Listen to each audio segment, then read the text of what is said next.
Je me suis réveillé en sursaut. Le goût du sang encore frais sur ma langue. Comme si la lame qui m'avait tranché la gorge n'avait pas encore cicatrisé. Mon cœur battait à tout rompre. Non pas de peur, mais d'une rage viscérale qui me consumait de l'intérieur, la même rage qui m'avait accompagné jusqu'à mon dernier souffle. Il y a 6 mois. Quand mon frère aîné, Étienne, m'avait poussé du haut de la tour Eiffel. Sous les yeux indifférents des touristes. C'est fini, Claire. Tu as toujours été le poison de cette famille. Avait-il murmuré en me jetant dans le vide. Son sourire carnassier gravé dans ma mémoire comme un tatouage indélébile. Et maintenant, j'étais là. De retour dans mon corps de 28 ans. Dans la chambre étouffante de notre hôtel particulier à Paris. La veille de l'anniversaire de papa, le jour où tout avait basculé dans ma vie précédente. Les draps de soie blanche me collaient à la peau. Imprégné d'une sueur froide qui n'était pas la mienne. Je me redressai. Haletante. Et regardais autour de moi, les murs lambrissés de chêne. Les portraits ancestraux des Duval qui me toisaient d'un air réprobateur. Et sur la table de chevet. Le flacon de somnifère que j'avais si stupidement avalé pour apaiser mes doutes. Non. Pas cette fois. Je tendis la main vers le miroir ancien au-dessus de la commode. Et mon reflet me renvoya un visage que je connaissais trop bien, des yeux verts perçants. Hérité de maman. Des lèvres pâles pincées par l'habitude de taire les secrets familiaux. Et cette cicatrice fine sur la tempe. Souvenir d'une chute d'enfance orchestrée par Étienne lui-même. J'étais revenu. 30 ans de vie. Une mort injuste. Et maintenant. Une seconde chance pour laver mon nom dans le sang de ceux qui m'avaient trahi. Paris. La ville des Lumières. S'étalait sous mes fenêtres comme une toile d'araignée prête à piéger ses proies. C'était juin 2025. L'air chargé d'une humidité poisseuse qui collait aux rues pavées du 7e arrondissement. Notre famille. Les Duval régnait sur un empire pharmaceutique bâti sur des brevets volés et des alliances occultes Duval Pharma. Le joyau de la couronne qui vaccinait la France entière contre ses propres poisons. Papa. Henri Duval en était le patriarche incontesté. Un colosse au visage buriné par des décennies de négociations impitoyables dans les couloirs du palais du Louvre. Mais il dépérissait.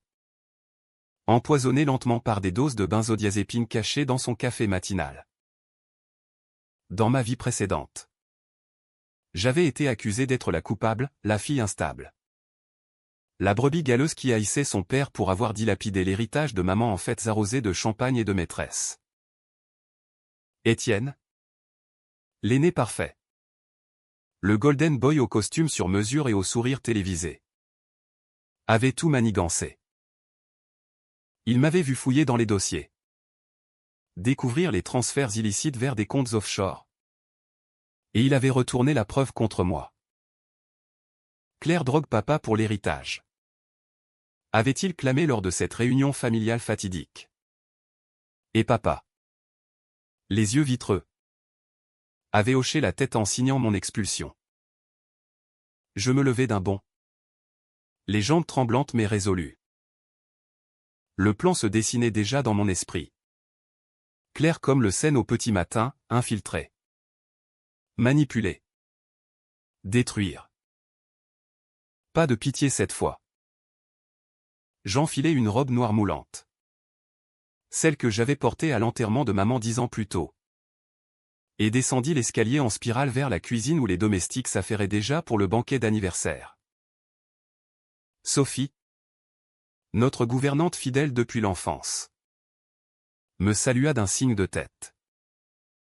Mademoiselle Claire, vous êtes pâle ce matin. Un cauchemar? Je souris. Un sourire qui n'atteignait pas mes yeux. Juste un mauvais rêve. Sophie. Mais les rêves ont une fâcheuse tendance à se réaliser. N'est-ce pas? La matinée s'écoula dans un tourbillon de préparatifs. Papa. Alité dans sa suite au premier étage. Lutter contre une nouvelle vague de somnolence. Je m'infiltrai dans sa chambre, prétextant un câlin filial. Son corps massif, autrefois si imposant, semblait rapetisser sous les couvertures de lin. Ma petite Claire, murmura-t-il d'une voix pâteuse. Ses yeux bleus et les miens étaient verts. Ceux d'Étienne, bruns comme le poison au papillonnant à peine. Je serrai sa main, sentant les veines saillantes sous ma paume. Papa. Qui t'apporte ton café le matin? Il fronça les sourcils. Ou du moins essaya. Étienne? Bien sûr. Il est si attentionné depuis que je suis malade. Attentionné. Le mot me fit grincer des dents. Dans ma vie antérieure, j'avais analysé les résidus dans sa tasse, des traces de Valium pur.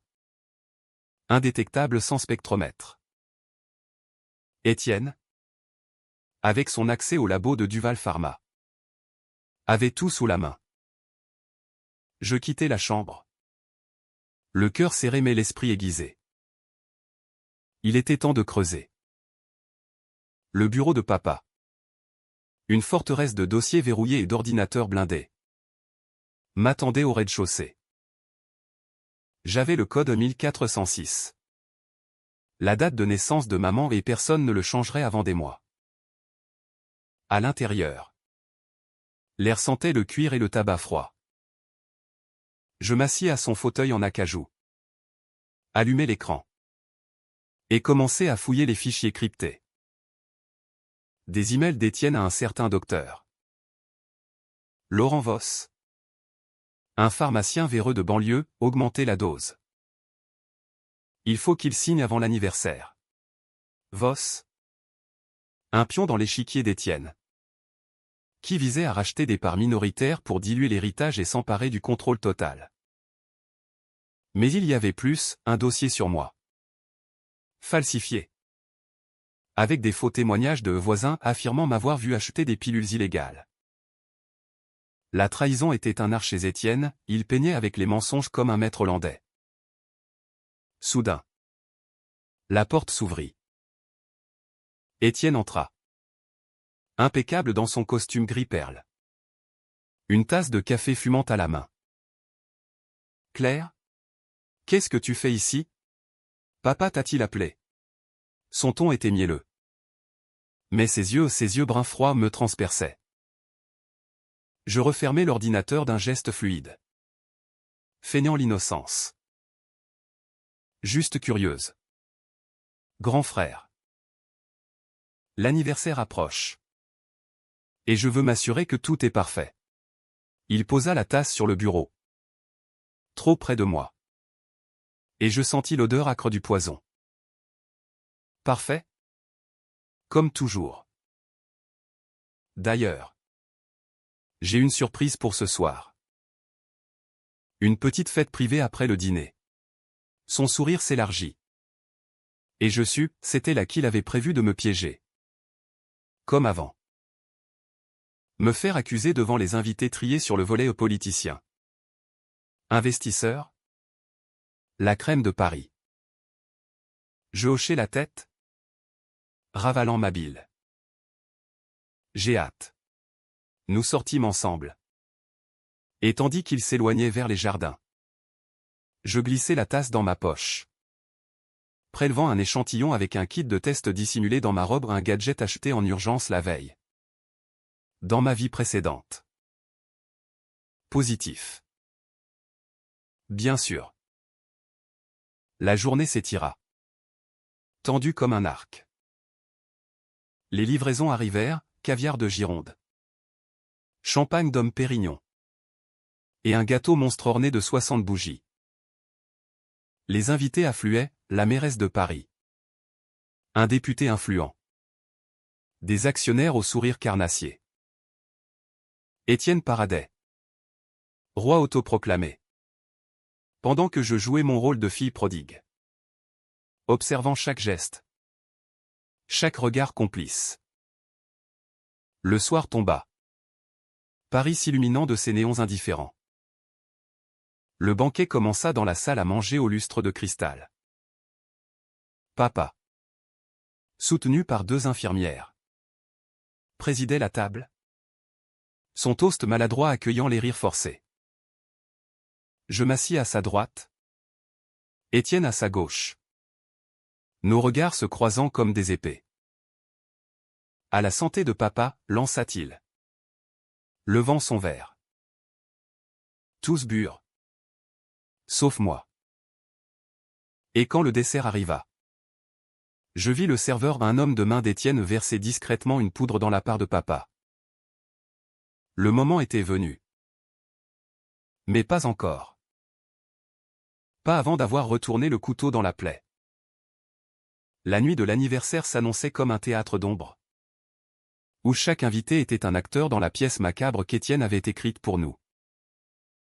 J'avais passé l'après-midi à assembler les pièces du puzzle, visitant discrètement le laboratoire secret de Duval Pharma, niché dans les sous-sols de notre immeuble haussmannien. Là, sous prétexte d'une inspection familiale, j'avais accédé aux archives numériques, des factures falsifiées pour des essais cliniques qui n'existaient que sur papier, et des virements vers le compte de Voss, gonflés par des détournements de fonds européens. Étienne ne se contentait pas de tuer papa, il pillait l'Empire pour financer son ascension. Un mélange toxique d'ambition et de cupidité qui puait le soufre jusqu'aux Champs-Élysées.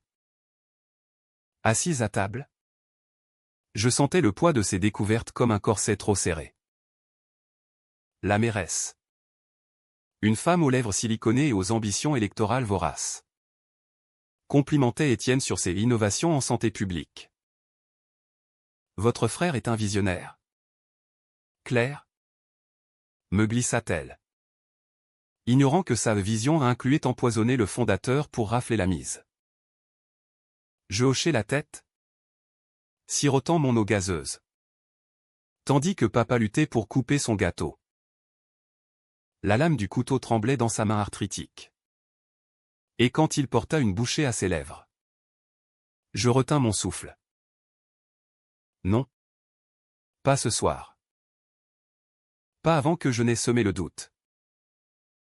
Étienne, tu es si attentionné avec papa, dis-je d'une voix douce, assez forte pour que les convives entendent. Tous les regards se tournèrent vers nous. Mon frère cligna des yeux, surpris par mon ton complice. C'est normal, petite sœur. La famille avant tout. Je souris. Un sourire de vipère.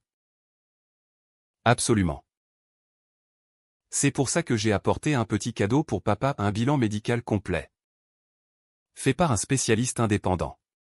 Je sortis de mon sac une enveloppe scellée, la posant devant lui comme une grenade dégoupillée. Dedans, non pas les résultats falsifiés qu'il attendait, mais un rapport préliminaire sur les anomalies dans son sang, traces de sédatifs non prescrits. J'avais payé cher un toxicologue discret, un ancien collègue de maman, pour l'obtenir en urgence. Papa fronça les sourcils, déchirant l'enveloppe d'une main maladroite. Les murmures s'élevèrent autour de la table. Étienne pâlit imperceptiblement, son verre suspendu à mi-chemin de ses lèvres. Qu'est-ce que c'est que ça? Claire, demanda-t-il. Sa voix un octave trop aiguë. Juste de la précaution. Grand frère. Avec tous ces nouveaux médicaments de Duval Pharma, on ne sait jamais. La pique atterrit. Et je vis le député tout sauter dans son napkin. Voss n'était pas là où Étienne l'avait tenu à l'écart, mais son ombre planait. Papa lut le rapport à voix haute, sa diction laborieuse amplifiant le scandale, présence de benzodiazépine. Dosage excessif. Origine inconnue. Les invités échangèrent des regards. Et la mairesse posa son fourchette. Henri. Est-ce que tout va bien? C'était le chaos naissant. Et Jean savourait chaque seconde. Étienne se reprit vite, riant d'un air forcé. Claire exagère. Elle a toujours été paranoïaque depuis la mort de maman. N'est-ce pas? Papa? Souviens-toi comment elle accusait tout le monde. La vieille plaie rouvrie, la mort de maman. Un accident de voiture sur l'autoroute A6. Frein saboté par un mécanicien soudoyé.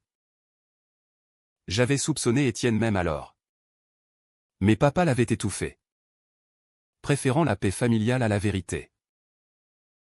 Maman n'est pas morte par accident, murmurai-je, assez bas pour que seul Étienne entende.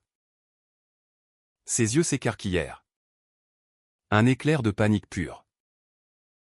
Tais-toi, Claire. Tu ne sais rien. Le dîner s'acheva dans une tension palpable. Les invités se retirant vers le salon pour les digestifs. Papa, épuisé, remonta se coucher, emportant le rapport comme un talisman. Je le suivis, l'aidant à s'allonger. Ma chérie. Merci. Souffla-t-il, ses doigts serrant les miens. Je me sens plus clair ce soir. C'était le Valium qui manquait à son café où j'avais intercepté la tasse plus tôt, la remplaçant par du décaféiné. Repose-toi, papa. Demain, on parlera de tout.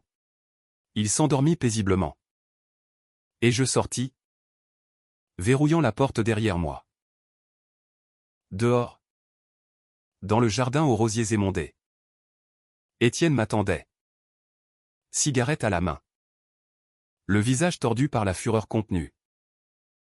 Qu'est-ce que tu fous? Claire? Tu veux détruire la famille? Je m'approchai, le vent nocturne portant l'odeur de la Seine. La famille? Tu parles de celle que tu assassines goutte à goutte? Il ricana, jetant son mégot. Prouve-le. Tes petits rapports ne valent rien sans preuve solide. Oh. J'en avais. Dans ma vie précédente. J'avais trop attendu, cette fois. J'avais copié les fichiers sur une clé USB cachée dans ma chambre. Et si je parlais à la police? Ou pire, à la presse? Le Figaro adore les scandales familiaux. Il s'avança, menaçant. Son souffle chaud sur mon visage. Tu n'oserais pas. Tu es faible. Claire. Toujours à pleurnicher sur maman. Elle est morte parce qu'elle était faible. Comme toi. La gifle partit, rapide comme un serpent. Et ma joue brûla. Mais je ne reculai pas. Au lieu de ça, je ris un rire froid, hanté par les souvenirs de ma chute. Faible? Attends de voir ce que je peux faire quand je suis enragé.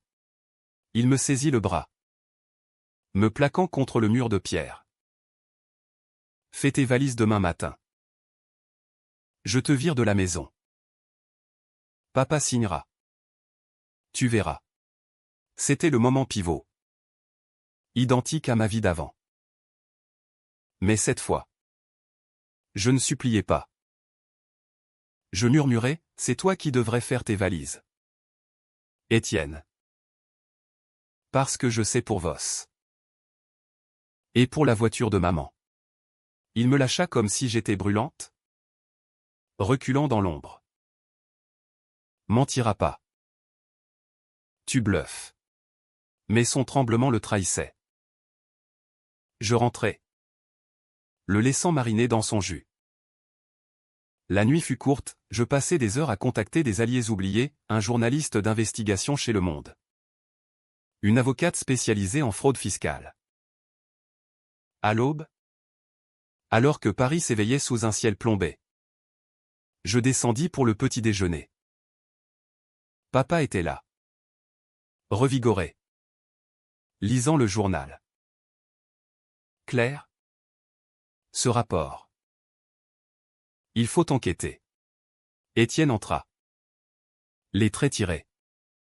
Feignant la surprise. Papa. Ne l'écoute pas. Elle est jalouse. Mais papa secoua la tête. Non. On appelle un expert aujourd'hui. Le piège se resserrait. Étienne me fusilla du regard. Et je lui rendis un sourire victorieux. La revanche n'était qu'à son début. Et déjà. Les fissures apparaissaient dans sa façade parfaite. Pourtant. Au fond de moi.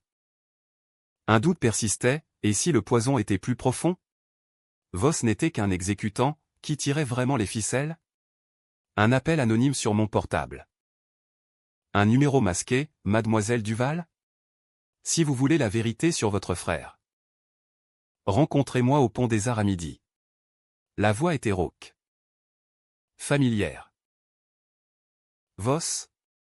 Ou pire? Un autre fantôme du passé? Midi approchait. Et avec lui. Le premier coup d'éclat. Je quittai la maison en taxi. Le cœur battant au rythme des klaxons parisiens.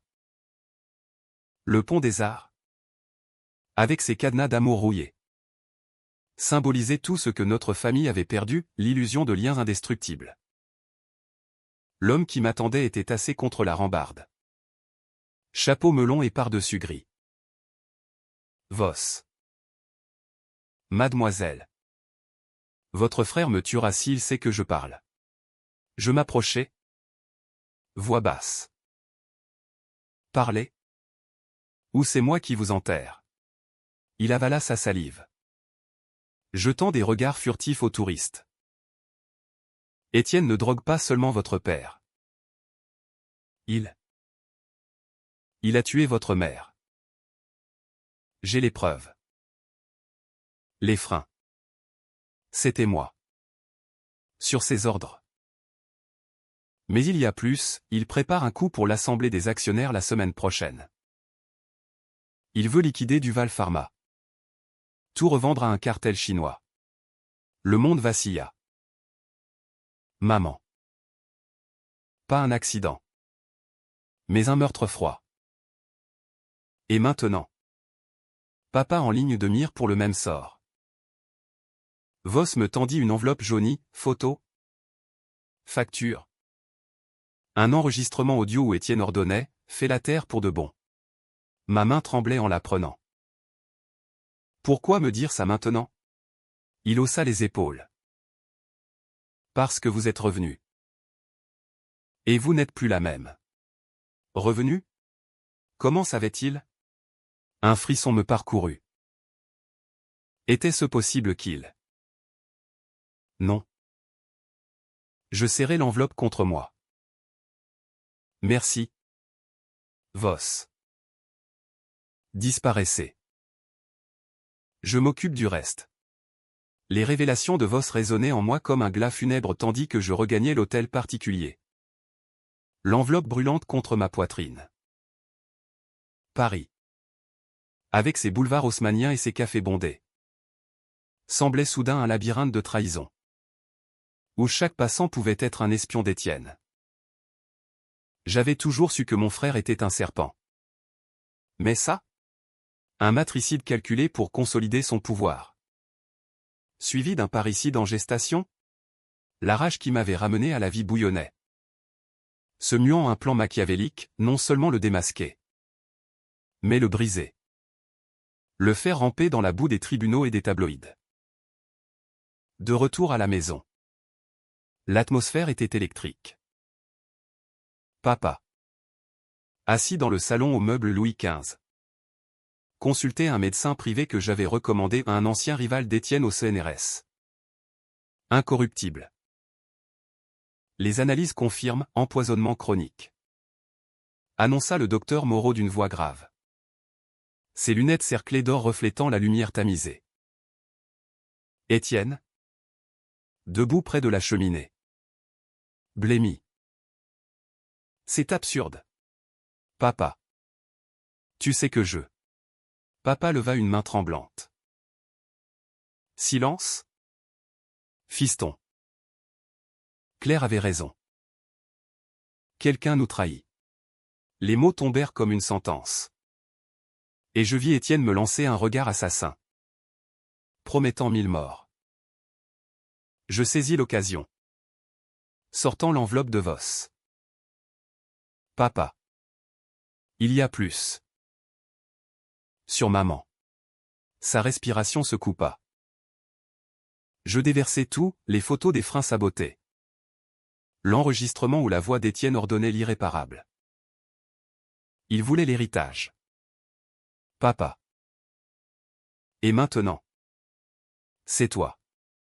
La pièce sembla rétrécir, papa s'effondra dans son fauteuil. Des larmes coulant sur ses joues ridées. Mon fils. Comment? Étienne explosa, c'est un faux. Claire fabrique des preuves. Comme toujours. Elle est notre famille depuis que maman est partie. Mais le doute était planté. Irrémédiable. Papa appela son avocat. Un vieil ours bourru nommé Bertrand. Qui arriva en trombe 1 heure plus tard. Henri. Si c'est vrai. On porte plainte. Immédiatement. La nuit fut un tourbillon de coups de fil et de documents. Étienne fut confiné dans sa chambre pour son bien. 2 gardes privés veillant à la porte ma décision. Justifiée par le risque de fuite. Seul dans le bureau. Je fouillai plus profond, des emails chiffrés révélant son alliance avec un cartel pharmaceutique de Shanghai. Prêt à racheter Duval pour une bouchée de pain une fois papa incapacité. Les chiffres étaient vertigineux, des milliards détournés. Des brevets vendus sous le manteau. Et moi? Dans ma vie précédente. J'avais été l'alibi parfait, la fille déséquilibrée internée après mon expulsion. Puis la morte suspecte qui confirmait sa thèse. Cette fois. J'inversais les rôles. Le lendemain. La presse s'empara de l'affaire. Mon contact au monde. Une journaliste tenace nommée Élise. Publia un article incendiaire, scandale chez Duval Pharma, empoisonnement familial et soupçons de meurtre. Les actions chutèrent de 15% en bourse. Et les actionnaires hurlèrent au scandale. Étienne? Interrogé par la police au commissariat du 7e. Nia tout. Mais les preuves s'accumulaient, son ADN sur les flacons de Valium. Les relevés bancaires vers Voss. Pourtant. Il contre-attaqua. Vicieux comme toujours. Un appel anonyme à papa, votre fille est la vraie coupable. Elle a payé Voss pour mentir. Et des rumeurs sur les réseaux, Claire Duval tueuse. Amplifiées par des bots qu'il contrôlait encore. Je décidai de frapper plus fort. Une conférence de presse impromptue dans notre jardin. Retransmise en live sur France 24. Vêtu d'une robe rouge sans symbole de vengeance dans les opéras français que maman adorait. Je me tins droite face aux caméras. Ma famille est victime d'une trahison impardonnable. Mon frère, Étienne Duval, a tenté de nous détruire pour son gain personnel. Voici les preuves. Je diffusai l'enregistrement. Les photos. Les transferts. La France entière retint son souffle, les hashtags explosèrent. Justice pour Duval dominant les tendances. Mais les décisions que je prenais étaient controversées, j'avais payé Voss pour son silence initial. Un pacte avec le diable qui me rongeait. Et pire, pour obtenir l'enregistrement. J'avais menacé sa famille.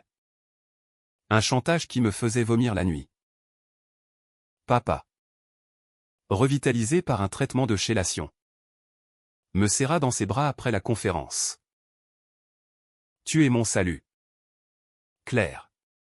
Mais ses yeux trahissaient la douleur, il avait élevé un monstre. Étienne fut arrêté ce soir-là. Menottes au poignet. Hurlant des insanités depuis le fourgon.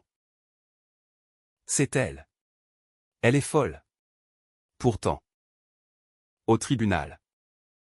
Son avocat, un requin de la place Vendôme, riposta, une contre-enquête révélant mes propres anomalies au passé. Comme des séjours en clinique pour dépression. Mademoiselle Duval a un historique de mensonges. Tonna-t-il. Le public se divisa, certains me voyaient comme une héroïne vengeresse.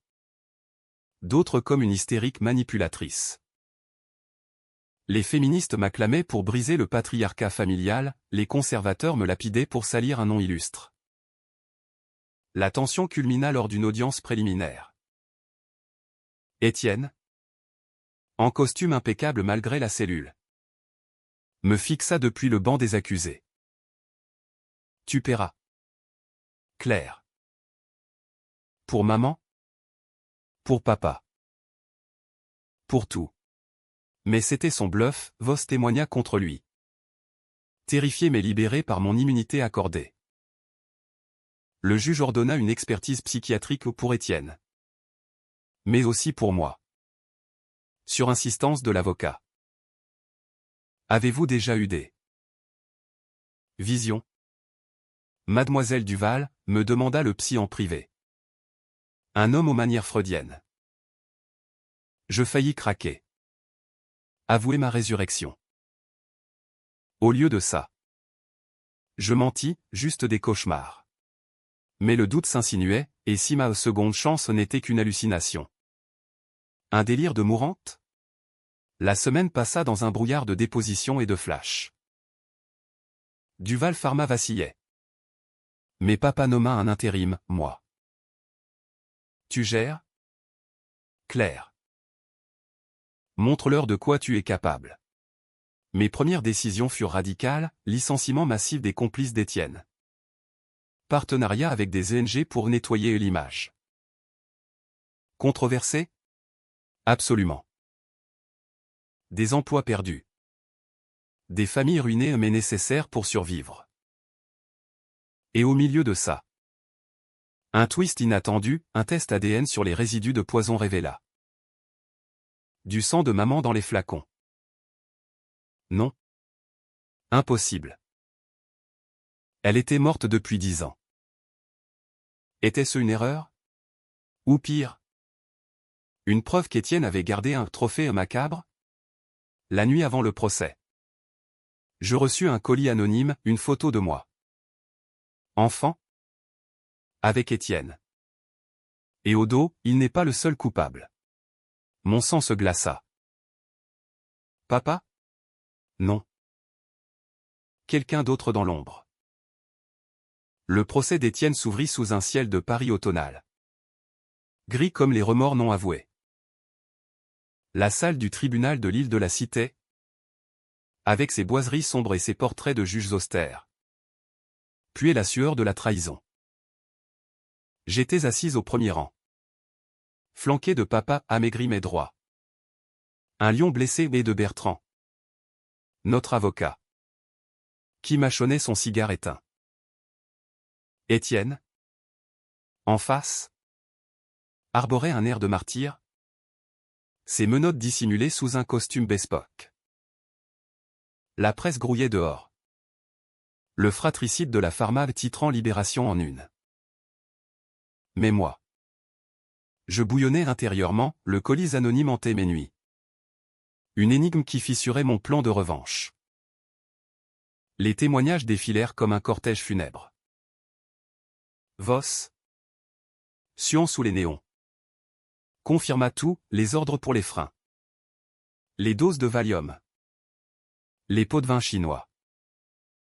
Il disait que les Duval étaient une malédiction. Qu'il fallait purger le sang vicié. Le jury des Parisiens ordinaires. Juristes et employés de bureau hocha la tête. Écœuré. Puis ce fut mon tour. Montant à la barre. Je sentis les regards peser, accusatrice ou victime. Mon frère m'a volé ma vie. Déclarai-je. Voix ferme malgré le tremblement. Il m'a poussé de la tour Eiffel. 6 mois après m'avoir fait interner pour un crime qu'il avait commis. Les flashs crépitèrent, papa étouffa un sanglot. Mais l'avocat d'Étienne contre-attaqua, et ces visions dont vous parlez dans vos carnets. Mademoiselle? Une résurrection imaginaire? N'êtes-vous pas sujette à des troubles? Il brandit mes journaux intimes falsifiés au. Le salaud avait fouillé ma chambre. Le doute s'installa. Les réseaux sociaux s'enflammaient, Claire folle contre vérité Duval. Mes décisions passées ou le chantage à Voss. Les licenciements brutaux refaisaient surface. Me peignant en tyran. Elle est aussi coupable que lui. Tweeta un influenceur payé. Je serrai les poings. Me rappelant ma chute, le vent hurlant. Les lumières de Paris s'estompant. Et cette promesse murmurée à l'agonie, je reviendrai. Étais-je folle? Ou la justice divine? Le twist vint à la mi-procès. Bertrand présenta le test ADN, le sang dans les flacons n'était pas de maman mais le mien. Du sang de Claire Duval? Prélevé lors d'un check-up familial il y a 1 an. Étienne avait contaminé les preuves pour me piéger plus tôt. Un coup de maître pour me faire accuser de complot contre moi-même. Le jury murmura, même le juge haussa un sourcil. Incroyable manipulation. Grommela Théil. Étienne s'effondra. Hurlant, c'est elle qui ment. Elle a tout orchestré depuis le début. Mais c'était fini. Les preuves étaient irréfutables, ses empreintes sur les flacons. Les logs de son ordinateur liant les virements au meurtre. Pourtant, la controverse culmina avec ma décision la plus controversée, lors de la contre-interrogation. Je révélai publiquement l'enregistrement de Voss non pas pour Étienne, mais pour accuser papa indirectement. Papa savait pour les freins. Il a couvert Étienne pour protéger l'Empire. La salle explosa en cris, papa se leva. Livide. Claire? Non. Mais je continuai, il a choisi l'argent sur la vérité. C'est ça. La malédiction Duval. C'était ma vengeance ultime, non seulement briser Étienne, mais exposer la pourriture familiale entière. Les féministes applaudirent enfin. Une femme qui ose. Mais les traditionalistes me maudirent, parricide moral. Papa quitta la salle en larmes. Me déshéritant verbalement, tu es morte pour moi. Le verdict tomba 2 jours plus tard, coupable sur tous les counts. Étienne écopa de 20 ans. Plus l'infamie éternelle. La presse le crucifia, le poison de Paris. Duval Pharma fut restructuré sous ma houlette. Vendu en partie à des investisseurs éthiques, une renaissance sanglante. Mais le colis anonyme persistait. J'engageai un détective. Un ex-flic du 36 quai des Orfèvres nommé Leclerc. C'est votre oncle. Philippe Duval? Révéla-t-il après une semaine. L'oncle Philippe? Le frère exilé de papa. Ruiné par un scandale financier dans les années 90. Il avait financé Étienne en secret, espérant un retour sur investissement. Le colis était un avertissement, je sais que tu sais. La confrontation eut lieu dans un bistrot anonyme de Montmartre. Sous la pluie battante.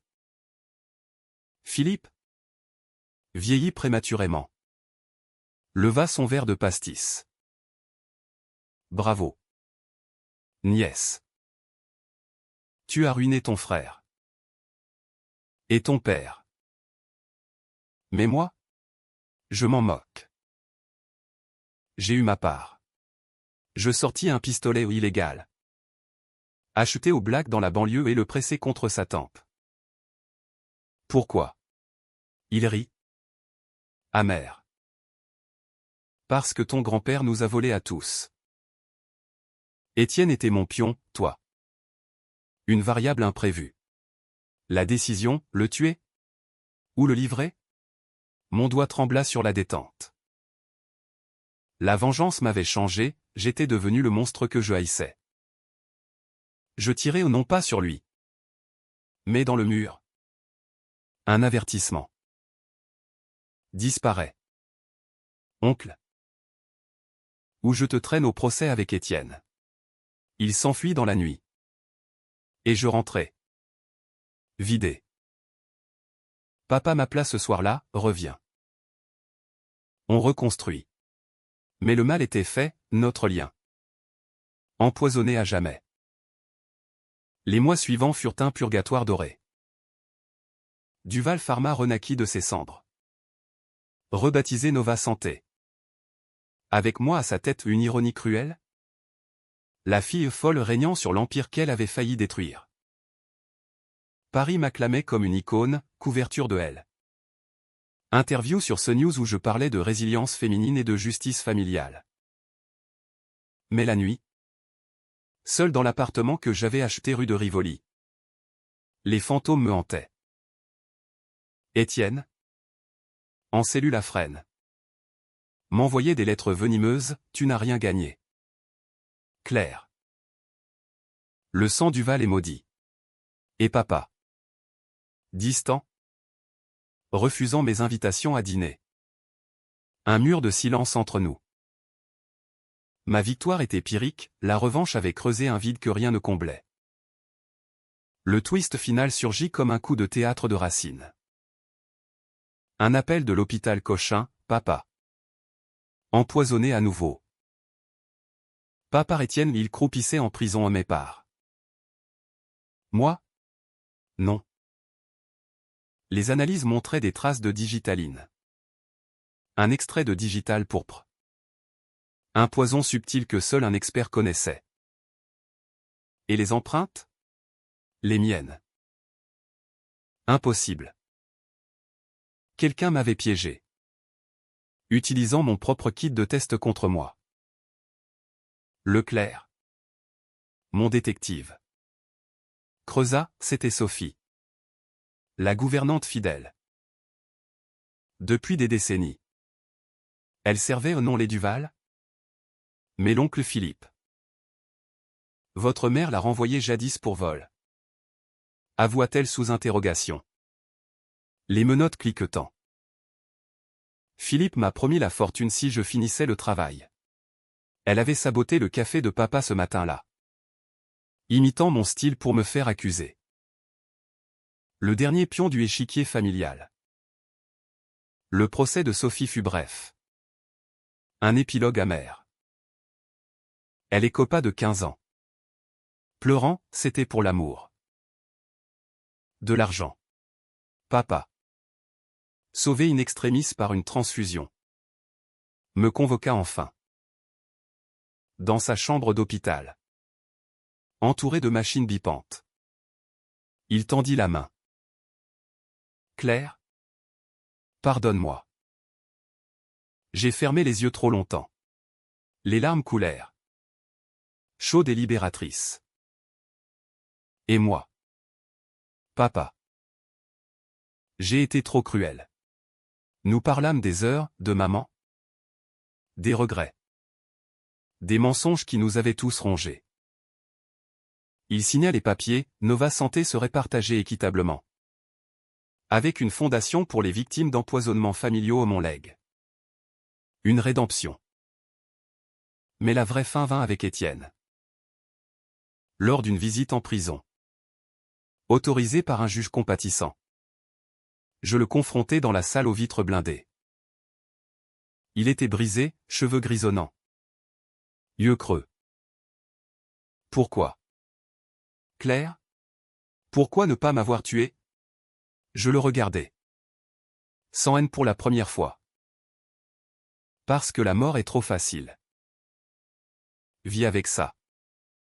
Étienne. Vis avec le monstre que tu es. Il s'effondra. Sanglotant. Et murmura, Je t'envie. Tu es revenue plus forte. Revenue. Il savait?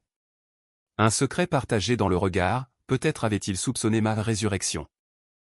Un délire familial. Ou peut-être étais-je vraiment revenu. Un miracle laïque dans une ville de cathédrale. Dehors. Sous le ciel clair de printemps 2026.